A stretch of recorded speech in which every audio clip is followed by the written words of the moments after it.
नमस्कार दर्शकों, इस वक्त हम मौजूद हैं farmer MLA Samajwadi party Vinay Tiwari ji के पास, जो कि अपने टेनर में ये काफ़ी चर्चाओं में रहे हैं। आउटस्पोकन लीडर के नाम से जाने जाते थे। कोई भी बात होती थी खुला कह देते थे, और यदि काम होने वाला होता था तो कह देते थे हो जाएगा, नहीं होने वाला है तो साफ मना कर देते थे। तो चर्चाओं में आजकल बहुत तेज़ी के साथ हैं पूर्व विधायक विनय तिवारी जी, और आगामी चुनाव को लेकर के काफ़ी एक्टिव भी हैं इस वक्त, और कन्वेंसिंग इनकी इन फुल स्विंग पूरे जोरों पर चल रही है इस वक्त। तो हम वार्तालाप करने जा रहे हैं तिवारी जी से, क्या इस वक्त कहना चाहेंगे और क्या बताना चाहेंगे आवाम को। तो सबसे पहले तो विधायक जी, यूपी खबर में आपका बहुत बहुत स्वागत है।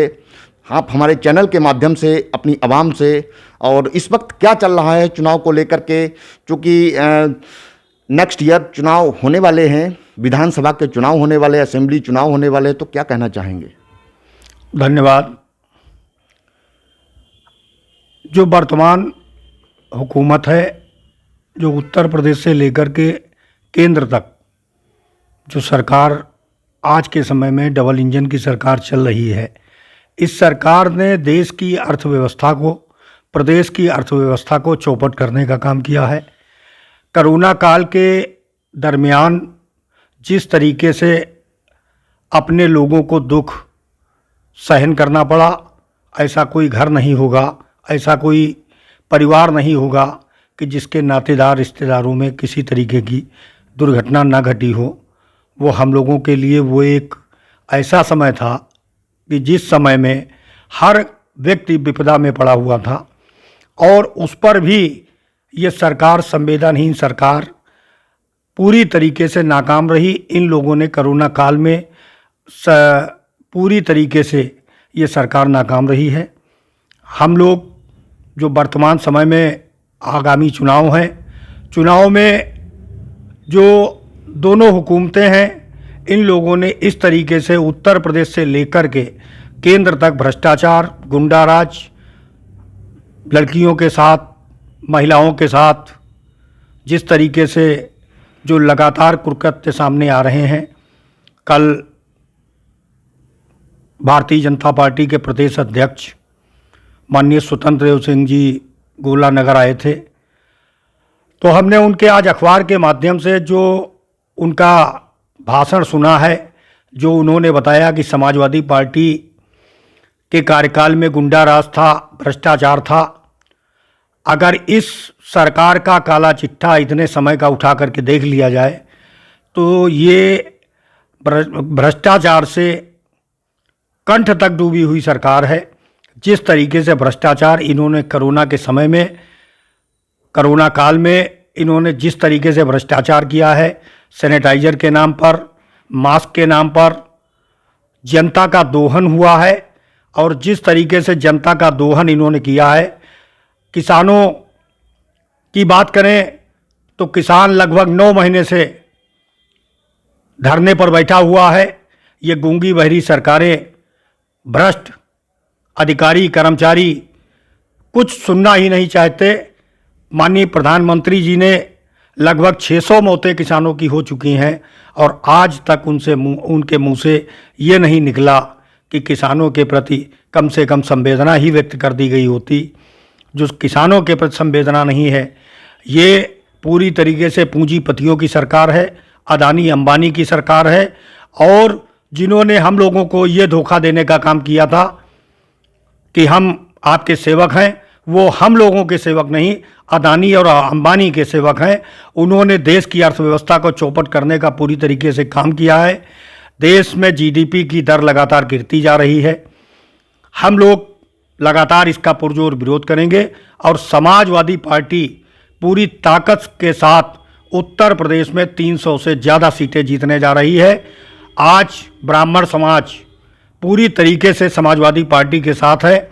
जो अत्याचार ब्राह्मण समाज के साथ लगातार हुए हैं इन 4.5 साल की सरकार में, माननीय योगी आदित्यनाथ जी की सरकार में, ब्राह्मणों के साथ जो लगातार घटनाएं जो घटित हुई, उसका एक एक बदला इस सरकार से लिया जाएगा और सरकार की ईंट से ईंट बजाने का काम ये ब्राह्मण समाज के लोग करेंगे। इन्हीं शब्दों के साथ क्षेत्रवासियों को धन्यवाद। तिवारी जी, एक बात नहीं समझ में आ रही है कि जैसे लोग आजकल बहुत ज़्यादा परेशान रहते हैं कि कई एक लीडर्स ऐसे होते हैं कि जिनके घर पे जाओ मिलते नहीं है। जैसे आपने भी सुना होगा, हमने भी सुना है, हाशिम फिरोजाबादी का एक शेर सुना गया है कि हिंदुस्तान में आग लगी है, नेताजी हैं लंदन में। तो इस बार आप कैसे, चूंकि आपसे पब्लिक उस वक्त बहुत ज़्यादा संतुष्ट थी, इस बार क्या न्यूनस करेंगे, आप क्या करेंगे न्यूनस, अपने बारे में कुछ बताएं। हम पूरी तरीके से जनता के साथ खड़े हैं और जनता की हर लड़ाई लड़ने का काम समाजवादी पार्टी का एक एक कार्यकर्ता करता है। मैं एक कार्यकर्ता की हैसियत से जनता की हर एक लड़ाई का लड़ने के लिए हम लोग तैयार हैं और पूरी पार्टी तैयार है, राष्ट्रीय अध्यक्ष जी भी तैयार हैं, हम लोग पूरी तरीके से तैयार हैं और जनता के दुखों का बदला समाजवादी पार्टी इस सरकार से पूरी तरीके से लेने के लिए तैयार खड़ी है। इस बार आपका स्लोगन क्या होगा? जैसे पिछली बार अखिलेश जी पर एक नारा लगाया गया था और आपको भी एक स्लोगन दिया गया था, आपकी बारी विनय तिवारी। इस बार आप किस तरीके से मैदान में आ रहे हैं? अब स्लोगन पार्टी के निर्देश पर, जो पार्टी हम लोगों का तो एक ही मुद्दा रहा है कि विकास की बात अखिलेश के साथ, ये स्लोगन हमारा लगातार, जो उत्तर प्रदेश में लगातार हम लोगों की सरकार रही, 5 साल की सरकार 2012 से 2017 के बीच में रही, उसमें प्राथमिकता रही माननीय राष्ट्रीय अध्यक्ष जी की, चूँकि वो मुख्यमंत्री उस समय थे और आने वाले समय में भी उत्तर प्रदेश के मुख्यमंत्री बनेंगे। तो समाजवादी पार्टी सदैव विकास की बात करती है, चाहे वो मेट्रो हो, चाहे आगरा एक्सप्रेस वे हो, चाहे स्टेडियम हो, चाहे हमारी विधानसभा में कृषि विश्वविद्यालय की स्थापना हो, गोला से अलीगंज रोड मार्ग हो, जनेश्वर मिश्र के माध्यम से चाहे जो गांव चयनित किए गए उनमें विकास कराए गए। हम लोगों ने, हमारी प्राथमिकता रही कि शहर से लेकर गांव तक हम लोगों ने विकास की बात कही है और समाजवादी पार्टी पूरी तरीके से विकास की ओर अग्रसर है। विकास ये हमारी पहली प्राथमिकता है, तो हमारा स्लोगन है विकास की बात अखिलेश के साथ। समय समय पर लोग रूलिंग पार्टी का विरोध करते आ रहे हैं, जैसे कि अभी एक कांग्रेस का ही हुआ था किसान महापंचायत। तो क्या लगता है इस तर्ज पर आपकी पार्टी के भी द्वारा बहुत जल्द ही कुछ न कुछ किया जाएगा? हम लोग पूरी तरीके से किसानों के साथ खड़े हैं। कुछ लोग, जो कुछ राजनीतिक दल हैं, वो पूरी तरीके से छलावा करने का काम करते हैं। मैं कांग्रेस पर बहुत बड़ी कोई टिप्पणी नहीं करना चाहता, लेकिन चाहे वो प्रवासी मजदूरों का मामला रहा हो, केवल नाटक करने के अलावा कांग्रेस के लोगों ने कुछ नहीं किया है। चाहे ये किसान आंदोलन हो, और समाजवादी पार्टी का एक एक कार्यकर्ता जिस दिन से किसान आंदोलन पर है, लगातार जिस क्षेत्र में धरने पर बैठे हैं उस क्षेत्र में, और उसके अलावा उत्तर प्रदेश में जो भी लगातार किसानों की पंचायतें हो रही हैं, उसमें समाजवादी पार्टी का एक एक कार्यकर्ता पूरे तन मन धन से लग करके किसानों के साथ खड़ा हुआ है। हम लोग जो लगातार, जो पार्टियां, राजनीतिक दल हैं जो केवल नाटक करने का काम करते हैं, समाजवादी नाटक नहीं करते, समाजवादी असलियत काम करना जानते हैं और काम के बलबूते पर जनता की लड़ाई लड़ने का काम करते हैं।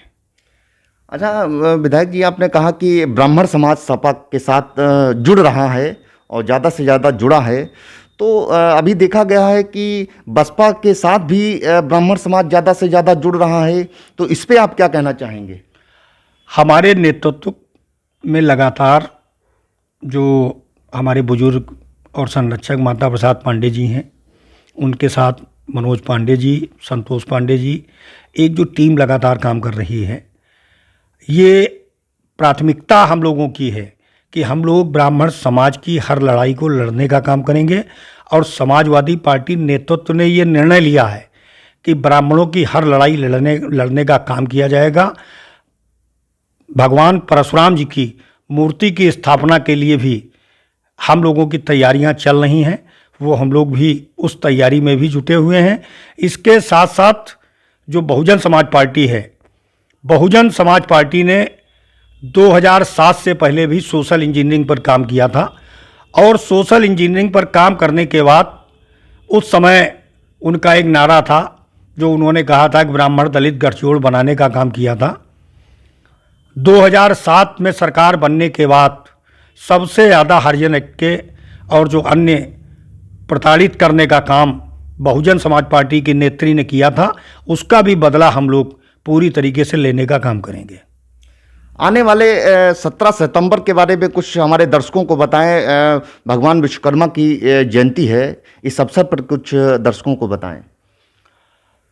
जो आने वाले 17 तारीख को भगवान विश्वकर्मा जी की जयंती है, जयंती के उपलक्ष्य में समाजवादी पार्टी हम लोगों के नेता माननीय रामाश्रय विश्वकर्मा जी के द्वारा जो कार्यक्रम आयोजित किया गया है लखनऊ में, उसमें पूरी तरीके से हम लोगों की भागीदारी रहेगी और हमारे क्षेत्र से हम लोगों ने विश्वकर्मा समाज के लोगों को भेजने का काम करेंगे। ये हम लोगों की प्राथमिकता है। दर्शकों, अभी आप विनय तिवारी जी को सुन रहे थे, जो एक कद्दावर नेता के रूप में जाने जाते हैं और जैसा कि मैंने बताया था कि आउटस्पोकन एक लीडर भी हैं ये, और अपने टेनर में काफ़ी चर्चाओं में रहे हैं, तेजतर्रार लीडर के तौर पर भी जाने जाते हैं। तो हमारे साथ इनका एक्सक्लूसिव इंटरव्यू चल रहा था। काफ़ी कुछ इन्होंने बताया है कि समाजवादी पार्टी गरीबों, दलितों, पिछड़ों की और जो दलित वर्ग, पिछड़े वर्ग हैं, माने जो बिल्कुल ही असहाय लोग हैं, उनके साथ में काम करती है, उनके लिए काम करती है और विकास की बात अखिलेश जी के साथ हमेशा रहती है। ये इनका पिछले बार भी इनका मोटो रहा था और इस बार भी कोई ना कोई नया मोटो ये लोग लॉन्च करेंगे, निकालेंगे। और तिवारी जी ने यह भी बताया कि भगवान विश्वकर्मा की जो जयंती आ रही है आने वाले समय में, माने 17 सितंबर को, उस अवसर पर राष्ट्रीय अध्यक्ष अखिलेश यादव जी मुख्य अतिथि के रूप में इस विश्वकर्मा पूजा में भाग लेने जा रहे हैं। बहरहाल इस वक्त तिवारी जी बहुत ही एक्टिव मोड में हैं और पब्लिक के बीच में जा करके वार्तालाप कर रहे हैं, अपनी कन्वेंसिंग शुरू कर दी है। तो मुझे याद आ रहा है कि तिवारी जी के लिए 2 लाइनें मैं आवाज़ में दे रहा हूं और कहना आपका तिवारी जी का है कि न जाने कब जिंदगी की शाम आ जाए, न जाने कब जिंदगी की शाम आ जाए, न जाने कब मौत का पैगाम आ जाए। और तिवारी जी को उस दिन का इंतज़ार है जब इनका जीवन पब्लिक के किसी काम आ जाए। इसी के साथ कैमरा पर्सन ओमकार के साथ मनीष शर्मा, यूपी खबर, लखीमपुर खीरी।